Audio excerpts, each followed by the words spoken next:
One of my friends, I asked her if I was going to be a good father. So she told me, she was like, I see you being a very successful person and being a very, very loving caregiver of the family, you know? And that really stuck with me ever since she said that. I remember that exact moment she said that.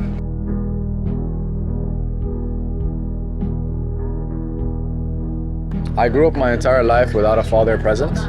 And that's because my birth mother did not know who my father was at the time when I was born. And she was living in the United Arab Emirates without a visa for some time, so she eventually got deported back to Russia.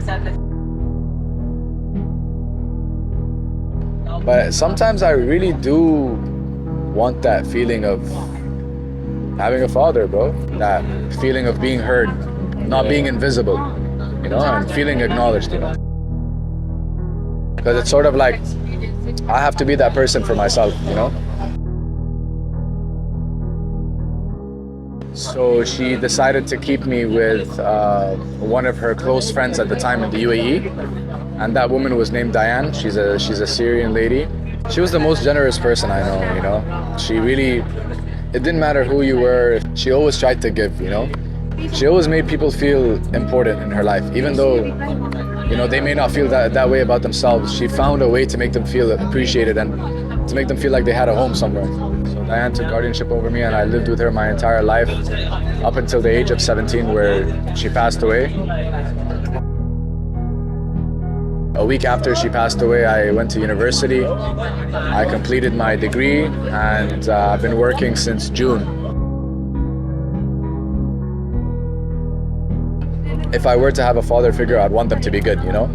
And having a father figure that's not a good father could actually maybe do more harm than not having a father figure, if that makes sense.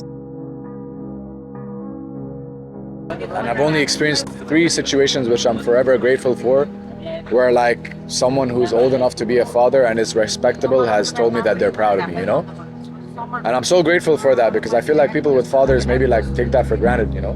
He was my management professor. His name is Patrick. I was so upset about another course, you know? I was just very angry and frustrated because the professor was being like a bit irrational. He basically, you know, reaffirmed to me that I am intelligent, you know, and I am smart, and that made me feel very like appreciated for my efforts, you know? And he understands that like I do put in effort into like what it is that I give my attention to, you know? So just hearing those words, like for the first time, like in a while, made me tear up in front of him. I can't even remember the last time I teared up like in front of like a man, you know, like a grown adult who's like in their 50s. I don't think I've ever had that experience in my life, you know? It's like he understood me, you know, and it's like as if he was looking at himself when he was younger, you know?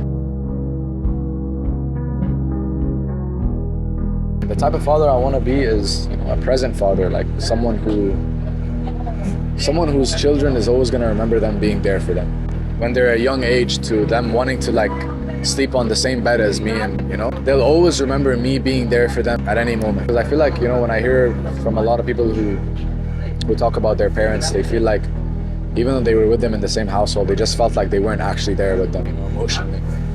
So I want to be a father that can connect with their children. So like on an emotional level, get to know who they are personally, you know, so that when they tell me they did something, I wouldn't say I'm surprised, you know. So it's like almost like being a very good friend, but like also a role model to them, you know.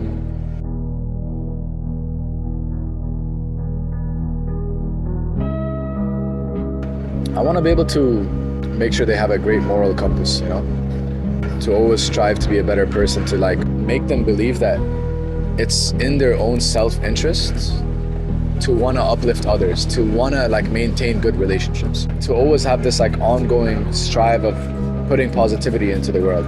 That's sort of what I try to do in all of my friendships, whether it's through like, you know, getting them a meal every now and then, like, you know, helping them out with some professional work or like some uni work or something, just being able to be a good asset in people's lives.